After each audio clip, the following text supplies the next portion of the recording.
بالکل اساس میں دیکھتے ہیں کہ یہ چیزیں کیسے ہو رہی ہیں، کہ شوبز کے صفحات کیسے بن رہے ہیں، انٹرویوز کیسے کنڈکٹ ہو رہے ہیں، صحافی کس طرح چیزوں کو مینیج کر رہے ہیں. تو پہلے تو یہ بتائیے کہ اس پہ کوئی اعتراضات بھی آئے آپ کے سامنے؟ کچھ شخصیات سے متعلق لوگوں نے کہا کہ بھئی آپ نے سخت لہجہ اختیار کیا، یا کسی کے معاملے میں آپ نے رعایت برتی؟ ہاں، بہت ساری باتیں آئی ہیں. پہلی بات تو خوشی کی یہ ہے کہ یہ پڑھی جا رہی ہے کتاب، اب تک پڑھی گئی ہے. اور اقبال خورشید، ہر آدمی کا ایک اپنا زاویہ نگاہ ہوتا ہے اور انداز فکر ہوتا ہے، صحافیوں میں بھی ظاہر ہے. تو میں ہر ایسی چیز کو جو گفتگو کی ذیل میں ہو یا تنقید کی ذیل میں ہو، میں اسے اون کرتا ہوں. اور میں پسند کرتا ہوں اس بات کو کہ بجائے چپ رہنے کے آپ بات کریں، چاہے لکھ کر کریں، چاہے زبانی کریں.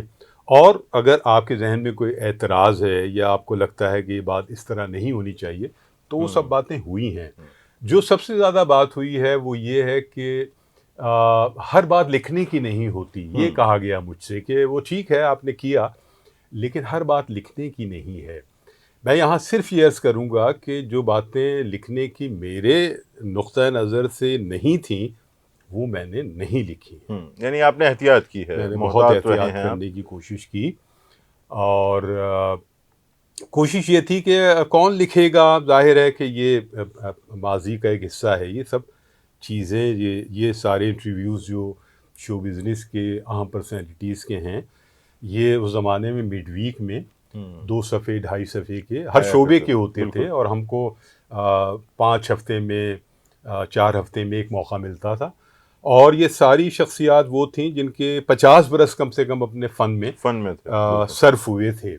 تو یہ بڑی اہم پرسنالٹی تھے. بہت سارے انٹرویوز مجھے مل نہیں سکے، جس کا بڑا قلق رہا، کیونکہ ہم نے کبھی ریکارڈ جمع نہیں کیا. مہدی حسن کا انٹرویو نہیں مل سکا، نگہت چودھری کا نہیں مل سکا، پننا کا نہیں مل سکا، اور بہت سارے ایسے انٹرویوز تھے جو دستیاب نہیں ہو سکے. بہرحال جو دستیاب ہو سکے اس کو بھی میں نے یہ کوشش کی کہ آپ کو معلوم ہے کہ اس میں انٹرو جو ہے ہمارا اخبار کی جو قلت ہوتی ہے، تو وہ بہت 4 یا 5 لائنوں کا جاتا ہے انٹرو، اور باقی گفتگو چل رہی ہوتی ہے.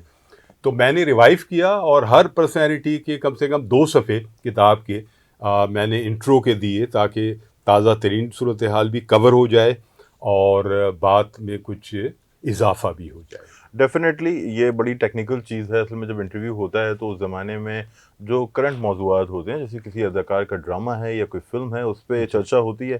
لیکن جب آپ اسے کتاب میں زندہ کرنا چاہتے ہیں، چونکہ زندگی تو کتاب میں ہی ہے، تو پھر آپ کو اسے تبدیل کرنا پڑتا ہے. اچھا، اس کتاب میں سب سے زیادہ ذکر جو ہے وہ ہمارے محبوب شخصیت جناب احفاظ الرحمان کا ہے. میرے تو استاد ہیں، مرشد ہیں. ہمارے بھی استاد ہیں بھائی. تو اچھا، احفاظ صاحب کو پورٹری کرتے ہوئے کیا چیلنجز آپ کے سامنے تھے؟ اصل میں اس میں 2 شخصیات ایسی ہیں، اقبال خورشید، محمود شام صاحب اور احفاظ صاحب. بالکل انہی کے نام یہ کتاب انتصاب بھی ہے. اور چونکہ یہ دونوں ایک بڑی شخصیات ہیں، اور صحافت کے علاوہ دونوں ہی شخصیات ایسی ہیں جنہوں نے لٹریچر میں بھی کام کیا، ترجمے پر بھی کام کیا، اور مختلف جہتوں میں کام کیا. وہ کام سامنے بھی آیا، اور صحافتی صورتحال دونوں کی وہ بلند قامت ہے ہی. تو ظاہر ہے پھر اس حوالے سے دونوں کا ہی ذکر بار بار ہے، خاص طور پہ احفاظ صاحب کا، کیونکہ وہ ہمارے امیڈیٹ باس تھے. تو ان کے ساتھ بہت سارا وقت گزرا. کچھ ایسا بھی جو شاید اجتماعی سطح پہ ذرا سا ناگوار سمجھ لیجئے، اور باقی ان کی محبتیں، قابلیت اور سب کچھ. میں نے یہ کوشش کی اقبال خورشید کے جو جس کا اگر بات میں کر بھی رہا ہوں، تو وہ حصہ جو ان کی خوبیوں کا ہے، خصوصیات کا ہے، وہ ضرور ساتھ لکھا جائے پوری طرح. اسی طرح محمود شام صاحب ہیں، اسی طرح احفاظ صاحب ہیں، اور کہیں کہیں جہاں کہیں کوئی بات محسوس ہوئی ہے اس کو بھی لکھنے کی کوشش کی ہے. اچھا، یہ بات لوگ سمجھتے ہیں کہ ہمارے تخلیقات جو ہے وہ کنٹروورسی کے ذریعے مطلب اپنی چیز کو نمایاں کرنا چاہتے ہیں. حالانکہ یہ کتاب جس نے بھی پڑھی، جیسے میں نے پڑھی، تو اس میں تو انہوں نے جس محبت کا ان شخصیات کے ساتھ اظہار کیا ہے، اور جس طرح انہوں نے خراج تحسین پیش کیا ہے، میرا یہ خیال ہے کہ احفاظ الرحمان صاحب کو جتنا خراج تحسین یہ کتاب پیش کرتی ہے، ایسی کتابیں شاید بہت کم ہوں، یا دوسری کتاب کوئی ہو ہی نہ. مضامین ہو سکتے ہیں جو ہم نے لکھے، دوستوں نے لکھے. اچھا، یہ بتائیے کہ اس پہ آپ کو جو فیڈ بیک ملا، اس میں یہ کتاب 2 حصوں میں ہے تقسیم، تو کیا انٹرویوز کے حوالے سے فیڈ بیک تھا یا جنگ کہانی جو تھی وہ انٹرویوز پہ غالب آئی؟ جی بالکل غالب آئی، یہ مجھے محسوس ہوا. جنگ کہانی جو ہے وہ غالب رہی ہے، چونکہ لوگوں کی دلچسپی جو ہے وہ اس حوالے سے بھی تھی کہ مطلب جنگ میگزین میں کون لوگ تھے، کیونکہ خواتین کی ایک بہت بڑی تعداد اس زمانے میں آئی تھی. اس سے پہلے جنگ میں خواتین اکا دکا ہوتی تھیں، لیکن اس زمانے میں جو ہے وہ 20-25 خواتین آ گئی تھیں، اور جس میں زیادہ تر میگزین میں آئیں، اور ایفا صاحب ہی اس کے ظاہر ہے کہ ایڈیٹر تھے، انچارج تھے، باس تھے. تو وہ سارا جو لمحات تھے اور چیزیں تھیں وہ ہم نے آئی وٹنس کے طور پر سارا محسوس کیا، دیکھا، سمجھا. اچھا، اس میں بہت ہی مزیدار واقعات ہیں، اور وہ واقعات بالکل انسانی سطح کے ہیں. جیسے کسی جگہ ایک ان کی جو ساتھی ہیں صحافی، وہ انہیں ایک وظیفہ بتاتی ہیں خالد معین صاحب کو، اور یہ کتاب میں لکھتے ہیں کہ وہ وظیفہ میں بھول گیا. تو میں نے اسی وقت پڑھ کے انہیں میسج کیا کہ بھئی یاد رکھنے والی چیز تو آپ بھول گئے. اچھا یہ بتائیے سر کہ ان کا نام تھا عصمت صابر. جی بالکل، عصمت صابر. اور معیشت کے وہ بہت ماہر خاتون تھی، بہت سنجیدہ. جی. تو اچھا یہ بتائیے کہ اب جنگ کہانی آپ نے لکھی، مگر آپ کا تو خاصا زمانہ ایکسپریس میں گزرا ہے. پھر آپ نے مطلب ایک تو الیکٹرانک، چلیں ٹی وی 1 تک کا تو اس میں ذکر ہے، ایکسپریس کا بھی کچھ ذکر ہے، مگر پھر آپ نے اس الیکٹرانک میڈیا کو زوال پذیر ہوتے ہوئے بھی دیکھا. یعنی الیکٹرانک میڈیا تو ایک جن کی طرح کھڑا ہوا، اور ہم نے دیکھا کہ لگتا ہے کہ یہ ایک قداور ایک طاقت بنے گا، مگر اب ہم دیکھتے ہیں کہ وہی الیکٹرانک میڈیا غیر متعلقہ ہوتا جا رہا ہے. بہت برا حال ہو گیا، بالکل بہت برا حال. تو خود ایون جنگ کا بھی بہت برا حال ہو گیا. کئی مہینے تنخواہیں نہیں مل رہی، اور وہ میگزین سیکشن جو کہ ایفا صاحب کے سربراہی میں 40-45 لوگ تھے صحافی، تو اب وہ سکڑ کر آپ سمجھ لیجئے کہ آ گیا ہے 8-10 لوگوں پر. اور یہ الیکٹرانک میڈیا کا معاملہ بھی صورتحال ہے ظاہر ہے. اچھا خالد بھائی، یہ کچھ ہم شخصیات کی بات کرتے ہیں جن کا ان میں تذکرہ آیا. جاذب قریشی صاحب کا ذکر ہے، تو کیسا آپ نے انہیں پایا بطور شاعر اور بطور انسان؟ جاذب صاحب سے میری ملاقات ظاہر پہلے کی تھی، جب ہم ادب میں آئے تھے تو ان کی شفقتیں ساتھ رہیں. لیکن وہ وقت جو اقبال خورشید ان کا جنگ میگزین کا تھا، وہ بہت سطح پر دلچسپ بھی تھا اور عبرت انگیز بھی تھا، چونکہ ان کا ٹارگیٹ جو ہے وہ تھا ادب کے صفحات، اور ایفا صاحب کی موجودگی میں یہ ممکن نہیں تھا. تو وہ اسٹرگل کرتے رہے، اور ان کو بہت سارے ایسے کام دیے گئے جو ان کے مزاج تو کیا بالکل ہی طبیعت مزاج اور بالکل بھی ان سے دور تھے، لیکن وہ لگے رہے. اور بہت بہت بہت بار جو ہے بہت ان کو سننی بھی پڑی، بہت ان کو دکھ اٹھانے پڑے، اور پھر وہ ایک نفسیاتی صورتحال میں چلے گئے، واپس بھی چلے گئے، پھر آئے، پھر چلے گئے. مطلب بہت بہت دقت ہوئی. تو میں نے ان سے پوچھا تھا، میں نے لکھا بھی ہے کہ جاذب صاحب آپ کیا کر رہے ہیں یہاں، آپ ہم سے نہیں دیکھا جاتا. تو انہوں نے کہا میں اپنا صبر آزما رہا ہوں. تو وہ صبر جو ہے آخر وقت تک آزماتے رہے، پھر وہ آؤٹ ہو گئے. اچھا یہ بتائیے گا کہ بڑا میں ڈائریکٹ سوال کروں گا، کسی بھی بڑے اخبار کے حوالے سے، نام ہمیں لینے کی ضرورت نہیں ہے، بڑے اخبار، ان کے ادبی صفحات کے جو انچارج تھے وہ کسی طرح مطلب اسٹیک ہولڈر ہوتے تھے، وہ چیزوں کو مینیپولیٹ کر سکتے تھے، مشاعروں کو مینیپولیٹ کرتے تھے، لوگوں کو ہائی لائٹ کرتے تھے، کچھ لوگوں کو مطلب منظر سے ہٹا دیا کرتے تھے. یہ طاقت ہوتی تھی ان میں؟ منظر سے ہٹانا تو خیر شاید زیادہ ہو جائے گا اقبال خورشید، لیکن یہ ضرور ہے کہ بہت سارے جو ادب کے انچارج رہے، جس میں جاذب قریشی خود بھی رہے، اور یہ اس سے چند برس پہلے کی بات تھی. اور یہ بھی میں بتاؤں کہ اس زمانے میں جو انہوں نے پیجز ایڈٹ کیے وہ بہت اچھے تھے، بہت معیاری تھے، لیکن بادشاہت ان کی قائم ہو گئی تھی. وہ پھر کراچی تو کیا، پھر باہر بھی گئے اسی ادبی صفحے کی وجہ سے. یہ ہوتا ہے، ادبی صفحات کے انچارج جو ہوتے ہیں وہ ان میں ایک بادشاہت تو آ جاتی ہے، کس کو پسند وہ کر رہے ہیں، کس کو ناپسند کر رہے ہیں. اب اس میں جو مجھے لگتا ہے کہ ایک کمزور آدمی جب ادب کا انچارج بنایا جاتا ہے یا بنتا ہے، تو سواری جو ہے اس پر وہ کرتے ہیں جو باسز ہوتے ہیں اور جن کا لٹریچر سے بھی تعلق ہوتا ہے. تو وہ کمزور آدمی چھوٹے سطح پر اپنے کام کرتا ہے، چھوٹی سطح پر اپنے مفادات لے لیتا ہے، لیکن جو بڑے مفادات ہوتے ہیں وہ اس کے باسز لیتے ہیں. اسی لیے کمزور آدمی کا انتخاب نہیں کرنا چاہیے. کیا جاتا ہے, نہیں کیا جاتا ہے تاکہ مفادات بڑے لوگوں کے پورے ہو سکیں, اور ہمارے دور میں بھی ایسے ہی ہوا. ایسے ہی ہوا. اچھا یہ مطلب جو ادبی صفحات کے انچارج ہوتے ہیں, مطلب انہیں لفافے وغیرہ بھی ملتے ہیں؟ اچھا. ایسے بہت سارے خطوط آتے تھے جو شام صاحب میٹنگ میں بتاتے تھے, اور وہ خطوط پھاڑ کے پھینک دیے جاتے تھے, اور مستقل یہ باتیں ہوتی تھیں کہ, اور بہت چھوٹی چھوٹی سطح پر, یعنی بہت کم پیسوں کی سطح پر غزلیں لگوانے کے الزامات اور جگہ دینے کے الزامات, اور سب یہ رہے یہ معاملہ. یہ ایسے غیر متعلق بھی نہیں تھے, مطلب بہت سارے معاملات حقیقت پر مبنی تھے. اچھا خالد بھائی, اگر میں کچھ آپ سے مختصر سوالات کرنا چاہوں جو یس یا نو کے اس میں ہوں. جی. یہ سوال کہ کراچی اور پنجاب یا کراچی اور لاہور کہہ رہے ہیں, آج ہم دیکھتے ہیں کہ جو مشاعرہ ہو رہا ہے کراچی کے اندر, میں تو شاعر نہیں ہوں مگر میں محسوس کرتا ہوں کہ جو کراچی کا مشاعرہ ہے اس میں کراچی کا جو شاعر ہے وہ شاید جو مرکزی نمائندگی ہے اس سے کہیں پیچھے ہٹا ہے, اور جو ہمارے دوست لاہور سے آتے ہیں, خاص طور پہ نوجوان جو ہمارے دوست ہی ہیں سارے, وہ زیادہ نمایاں آتے ہیں, چونکہ اب ظاہر سی بات ہے انہیں وہ مراد بھی ملتی ہیں جو ان کو میرے خیال میں محنتانہ اگر لفظ برتا جاتا ہوگا, اعزازیہ کہہ لیں, وہ ہوائی جہاز سے ٹریول بھی کرتے ہیں, ہوٹلس میں بھی ٹھہرتے ہیں, تو توازن کہیں بگڑا ہے؟ اب زیادہ بگڑ گیا ہے, لیکن یہ اقبال خورشید پہلے بھی رہا. مثلا یہ کراچی کے جو شعراء ہیں ان کی کتابیں جو ہیں وہ اپنے ہی صوبے سے دوسرے صوبے تک سفر کرنے کی ممانعت رہی ہے.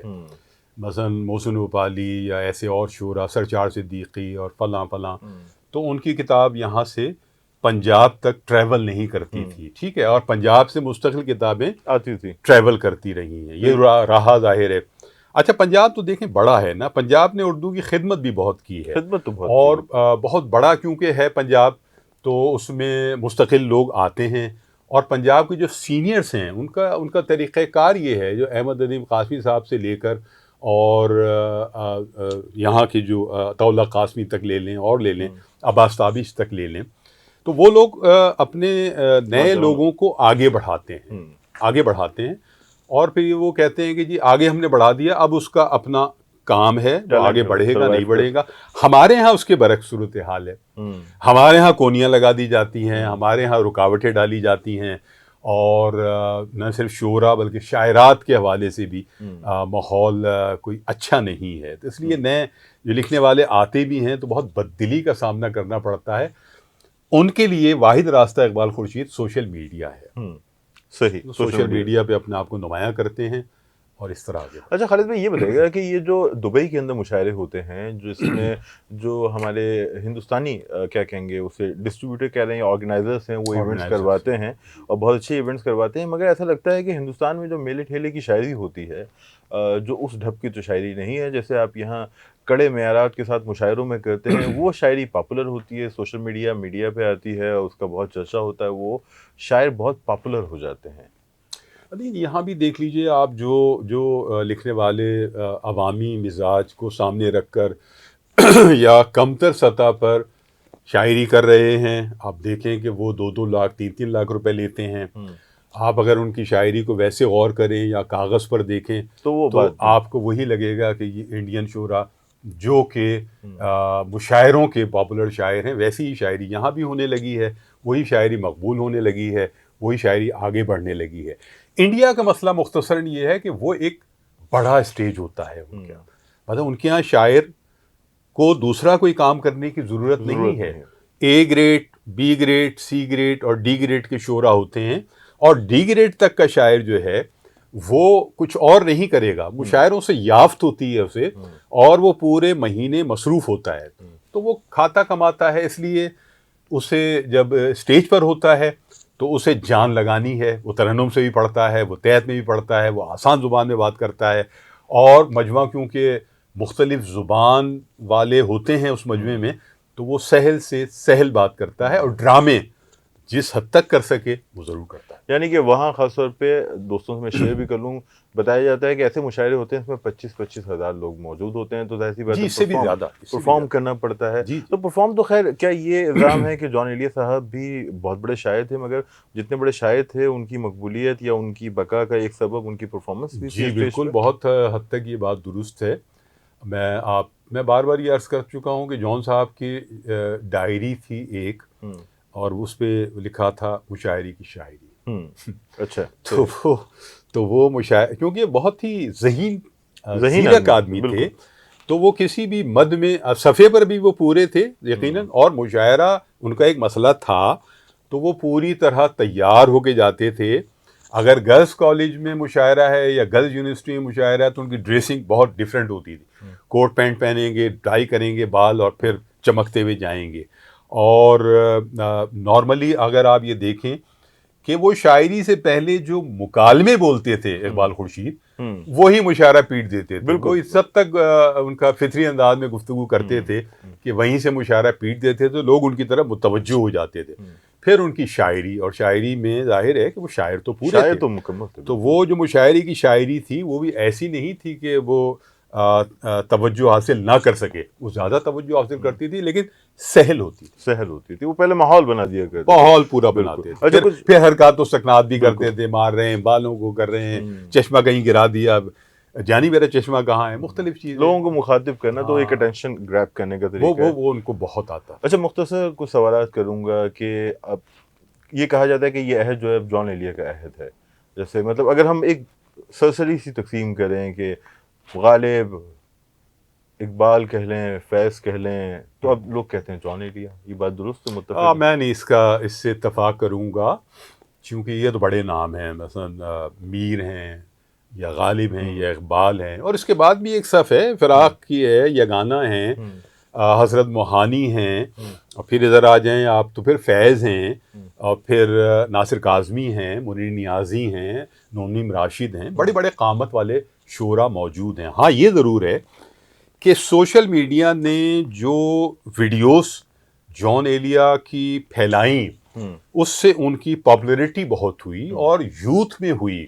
ان کی حرکات و سکنات، ان کی ایک عجیب و غریب شخصیت، اور پھر ان کی شاعری میں جو رنگ ہیں اس سے ضرور ہوئی. یعنی کہ وہ مشہور ضرور ہوئے، اور جس کی حسرت انہوں نے اپنی زندگی میں کی وہ ان کی موت کے بعد وہ شہرت ملی انہیں.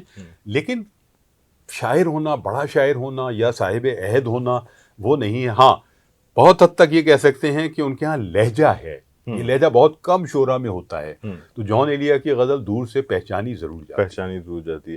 اچھا اگر آپ اپنی زندگی کے بارے میں بات کریں تو کس طرح خود کو شناخت کروانا چاہیں گے؟ شاعر یا صحافی؟ 100% شاعر. اور شاعر یا فکشن نگار؟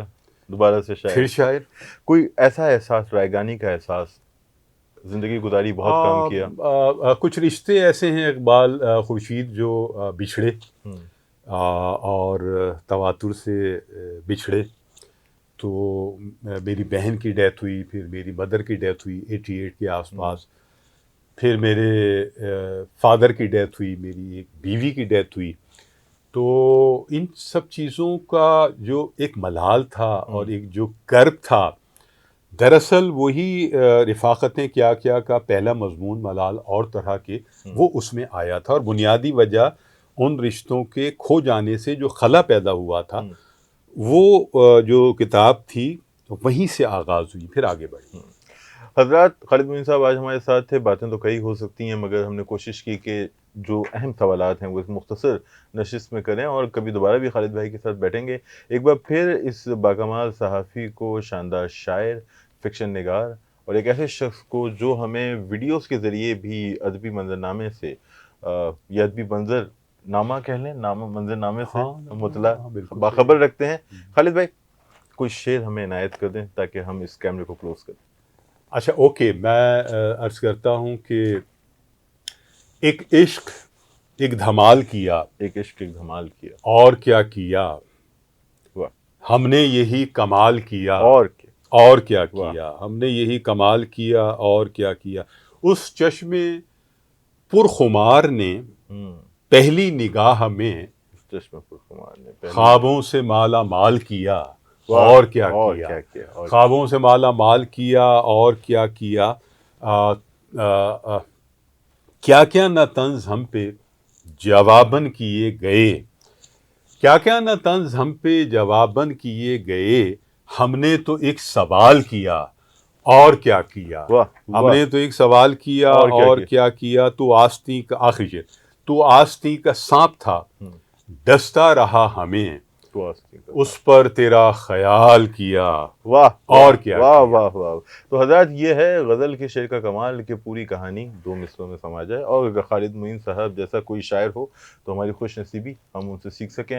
دوستو اپنا خیال رکھیے گا، چینل ضرور سبسکرائب کر لیجیے گا، اور کامنٹ میں بتائیں کہ یہ ویڈیو آپ کو کیسی لگی۔ اپنا خیال رکھیں خالد بھائی، بہت شکریہ، بہت شکریہ، خدا حافظ۔ خدا حافظ۔